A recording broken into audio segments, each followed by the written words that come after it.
আসসালামু আলাইকুম রহমতুল্লাহ। সুপ্রিয় দর্শক, শেষ পর্যন্ত চরমনায়ের পীর 11 দলীয় জোটে ফিরতেছে। জামাতে ইসলামী সর্বোচ্চ চেষ্টা করতেছে চরমনায় পীরকে জোটে ফেরানোর জন্য।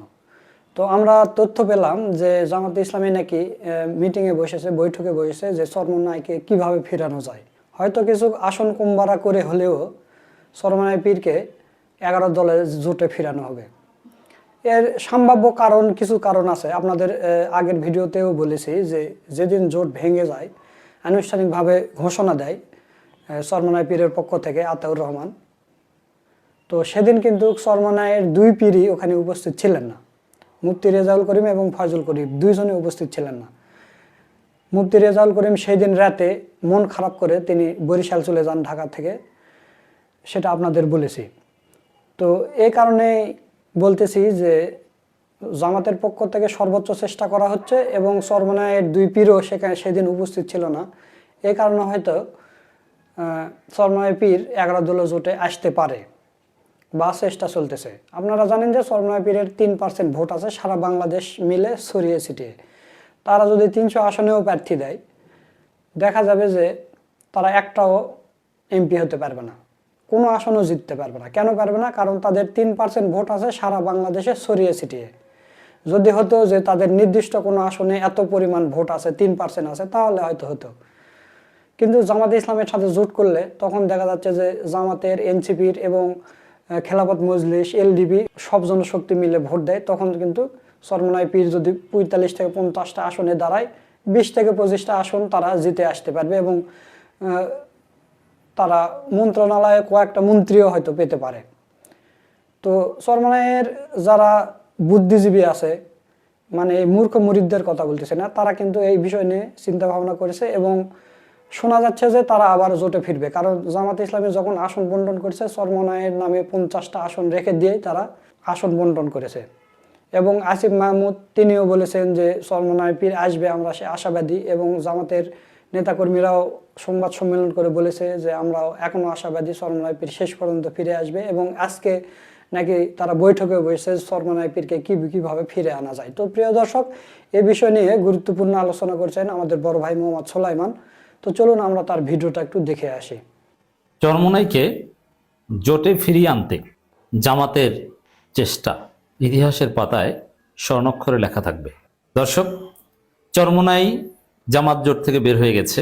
তারা নিজেরাই দায় নিয়ে বের হয়ে গেছে যে আমরা বের হয়ে গেছি, জোট ভাঙার দায়টা তাদের কাঁধে তারা নিজেরাই তুলে নিয়েছে। কিন্তু Jamaat is still now sincere that চরমনাইকে ফিরিয়ে আনতে চায়। চরমনাইয়ের লোকজন এই শেয়ার করছে একটা খবর 71 টিভির। আমি জানি না যে আসলে 71 টিভি রিপোর্ট করেছে কিনা, তবে খোঁজ খবর দিয়ে দেখলাম যে রিপোর্ট যারাই করুক ঘটনা সত্য। রিপোর্টটা হচ্ছে এরকম যে ইসলামী আন্দোলনকে মানে চরমনাইকে ফিরিয়ে আনতে জামাতের জরুরি বৈঠক। দেখেন, প্রথম কথা হচ্ছে যে চরমনাই জোট ছাড়ার পর জামাতের আমির নসিহত করেছেন যে ধৈর্য ধরুন, আল্লাহ সাহায্য কামনা করুন, প্রজ্ঞার সাথে পরিস্থিতি বিবেচনা করুন, মানে কাউকে কিছু বলবেন না। কারণ ওই কথার তাৎপর্য ছিল এটা যে চরমনাইকে জোটে ফিরিয়ে আনার চেষ্টা চলছে, নাম্বার 1। দ্বিতীয় হচ্ছে মামুনুল হক থেকে শুরু করে অন্য সবাই, আর জামাত তো আগেই চরমনাইয়ের জন্য প্রায় 50 বা 47 আসন বরাদ্দ রেখেই জোট ঘোষণা করেছে। নাম তো 11 দলীয় জোটেই দিয়েছে, 10 দল তো আর বলে নাই। আবার আসিফ মাহমুদ বলেছে যে আমরা প্রত্যাশা করি ইসলামী আন্দোলন বাংলাদেশ চরমনাই জোটে ফিরবে। তো এখন এই প্রেক্ষিতে চরমনাইয়ের লোকজন যে নিউজ শেয়ার করছে যে চরমনাইকে ফেরাতে জামাতের জরুরি বৈঠক। হ্যাঁ, আসলেই জামাত জরুরি বৈঠকে বসেছে। আমার আলোচনা শুনতে শুনতে আপনারা হয়তো বৈঠকের ফলাফলও জানতে পারবেন। তো এই জায়গায় জামাতের যে এই ধৈর্য, প্রজ্ঞা এবং চরমনাইকে জোটে রাখতে যে আন্তরিকতা, আমিরে জামাতের যে উদার মানসিকতা, একই সাথে একদম ইমোশনাল না হয়ে যাওয়া, অবাস্তববাদী না হওয়া, যে ঠিক আছে চরমনাই দিনী ভাই, মানে মসজিদের কাতারে দেওয়ার মতো না যে ভাই আপনি সামনে যান সামনে যান। এটা রাজনীতি এবং জিতে আসার একটা বিষয়। হ্যাঁ, তারা নিজেরা এক জায়গাও জিতে আসতে পারবে না, কিন্তু জামাত জিতিয়ে আনবে। জামাত চরমনাই মিলেই জিতে আসতে পারে, মিনিমাম এতটুকু পসিবিলিটি তো থাকতে হবে। এই জায়গায় আবার জামাত বা আমিরে জামাত ইরেশনালও না, রেশনালিটিও পরিচয় দিচ্ছেন, আবার চরমনাইকে জোটেও রাখতে চাচ্ছেন। তো এই জায়গায় জামাতের এই চেষ্টা ইতিহাসের পাতায় ডেফিনেটলি স্বর্ণাক্ষরে লেখা থাকবে। অসাধারণ ঘটনা। জামাতের এই আন্তরিকতায় একজন পলিটিক্যাল অবজারভার হিসেবে আমি মুগ্ধ। এবং জামাত জোটে যারা আছে তারা সবাই অলরেডি জামাতের প্রতি ইমপ্রেসড। তারা সবাই বলছে যে জামাত কতটা আন্তরিক।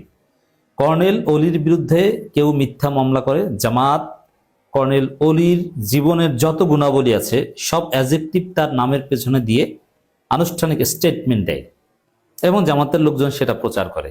যার একটা ফলাফল হচ্ছে কর্নেল অলি 1 বছর চেষ্টা করেও যে পাবলিসিটি পেতেন না, জামাত এখন তার বিরুদ্ধে অন্যায় করা হচ্ছে তার প্রতিবাদ জানিয়ে সেই পাবলিসিটি করে দিচ্ছে। এনসিপির ছেলেরা আগামী 10 বছরে যা করতে পারতেন না, টাকা পয়সা থেকে শুরু করে মানুষের কাছে যাওয়ার ক্যাপাসিটি জামাত এটা করে দিচ্ছে। আপনারা দেখতে পাচ্ছেন নাসিরউদ্দিন পাটোয়ারি কি কৃতজ্ঞ জামাতের উপর। সবাই এনসিপির যারা প্রার্থী হয়েছে জামাত জোটের সবাইকে জামাত আনুষ্ঠানিকভাবে বরণ করে নিচ্ছে। মানে আসলেই আমিরে জামাত যেটা বলেছেন যে সন্তানকে দুধ খাওয়ানোর মতো, টাকা পয়সা থেকে শুরু করে। এবং গোলাম পরোয়ার তো বলেছিলেন যে বাবার চাইতে বেশি বোঝা যাবে না। তো দর্শক, আসলেই সন্তানের মতো এনসিপিকে মূল্যায়ন করছে। হ্যাঁ, এখানে আপনি সন্তানের মতো বলে এটা অসন্তুষ্ট হওয়ার কিছু নেই। আপনি যদি সিনিয়র কারো কাছ থেকে পিতৃতুল্য স্নেহ পান, আলহামদুলিল্লাহ বলা উচিত। এবং অন্যান্য ইসলামী দল, দেখেন মামুনুল হকের দল, আমি বুকে হাত দিয়ে বলতে পারি মামুনুল হকের দল কোন জোটে, এত বড় একটা জোটে, যারা এখন তো আর আওয়ামী লীগ নাই, এই বিবেচনায় আপনি যেভাবেই ধরেন না কেন যে জামাত তো ক্ষমতার প্রত্যাশী, ক্ষমতায় তো হয় বিএনপি যাবে নইলে জামাত যাবে, এবং একটা টানটান উত্তেজনা তো আছে। সেই জায়গায় মামুনুল হকের দল কোন বিবেচনায় 20টা আসন পায় এবং এখন আরো বেশি চায়, এটা কোনো যুক্তিতে মিলে? কিন্তু জামাত কিন্তু দিয়েছে। মামুনুল হকের যে দল, এটা কোনো জরিপে তাদের কোনো হিসাব উঠে এসেছে দেখাতে পারবেন? চরমনায় তো 0.1% হলো আছে, কোন জরিপে 3% হলো আছে। মামুনুল হকের কি আছে বলেন তো? ব্যক্তি মামুনুল হকের যা আছে তার দলের কিছু আছে? কোন জরিপে তারা কিন্তু প্রশ্নমালার মধ্যে থাকে না। মানে জরিপে প্রশ্নমালার মধ্যে থাকারই যোগ্যতা রাখে না। সেই মামুনুল হককে জামাত বসতে দেয় কোথায়? আমিরে জামাতের পাশে। সেই মামুনুল হককে মূল্যায়ন করে জোটের দ্বিতীয় প্রধান নেতার মতো, এবং তার দলকে 20টা আসন দিয়েছে। এইটা ন্যাশনালিটি না। তারপরেও জামাত তারা জিতিয়ে আনার সর্বোচ্চ চেষ্টা করবে, এই জায়গায় হয়তো বা দিয়েছে। তো সেখানে জোটের প্রতি বা জোটের শরিকদের প্রতি জামাত কতটা আন্তরিক এখান থেকেই তো বোঝা যায়। আবার চরমনাইকে ফিরিয়ে আনতে জামাত জরুরি বৈঠক করে। এখন আমরা শুনতে চাই জোটে ফিরে যেতে চরমনাইয়ের জরুরি বৈঠক, যে কোন ওয়েতে, কোন মেকানিজমে, কোন কন্ডিশনে জোটে ফিরে যাবে সেটা খুঁজেন। আমি সেই নাটকীয়তা দেখার অপেক্ষায়, এবং আমি 19 তারিখ পর্যন্ত বিশ্বাস করব চরমনাই কোনো না কোনো ফর্মে জামাতের সাথে আবার সমঝোতা আসবে বা জোটে ফিরে আসবে। জামাত তাদেরকে আনা উচিত। তো যদি শেষ পর্যন্ত এটা হয়, আমাদের এই প্রত্যাশা পূরণ হয়, দোয়া করি আল্লাহর কাছে জামাত চরমনাই জোট আবার আগের জায়গায় ফিরে আসুক। এবং ফিরে আসলে তেমন কিছুই না, অতীতে জামাত চরমনাইয়ের সাথে যে শত্রুতা, চরমনাই মিজানুর রহমান আজহারের মাহফিল বন্ধ করিয়েছে, আমির হামজার মাহফিল বন্ধ করিয়েছে, আওয়ামী লীগের সাথে মিলে পুলিশের কাছে অভিযোগ দিয়ে কত কিছু করেছে আমি জানি। কারণ চরমনাইয়ের বিরুদ্ধে আমরা নতুন ভাবে বলি না, আমি বেসিক্যালি চরমনাইয়ের বিরুদ্ধে বলি অনেক আগে থেকে। সে এহসান গ্রুপ কেলেঙ্কারি, অনেক কিছু আছে। তারপর কয়েক মাসের পথ চলায় জামাত চরমনাই ভাই ভাই। আমার কথা বলি, আমি চরমনাইয়ের প্রচন্ড সমালোচনা করতাম মনে আগে থেকে, কিন্তু মাঝখানে জামাত চরমনাইয়ের সাথে ঐক্যের ফলে আমার একটা হৃদ্যতাপূর্ণ সম্পর্ক হয়েছিল চরমনাইয়ের হাইকমান্ডের সাথে, অনেকের সাথে, এবং তারাও আমাকে খুব স্নেহ করতেন, মহব্বত করতেন, আমিও ইমপ্রেসড। তা আমি বিশ্বাস করি এই যে বিরোধ দেখতে পাচ্ছেন, এটা কোনো বিরোধ না, এটা রাজনৈতিক উত্তেজনা। আর এগুলো ফর দি টাইম বিং। মূল হচ্ছে যে চরমনাইও ইসলামপন্থী, জামাতও ইসলামপন্থী, অতএব ঐক্যমত হলে মহা সুসম্পর্ক তৈরি হতে 5 মিনিটও লাগবে না, সে আগের জায়গায় যাবে, আমি সেই দোয়া করি। ইসলামী আন্দোলন বাংলাদেশের সাম্প্রতিক সংবাদ সম্মেলনের পরিপ্রেক্ষিতে জরুরি বৈঠকে বসেছে জামাতের নীতি নির্ধারণী ফোরাম।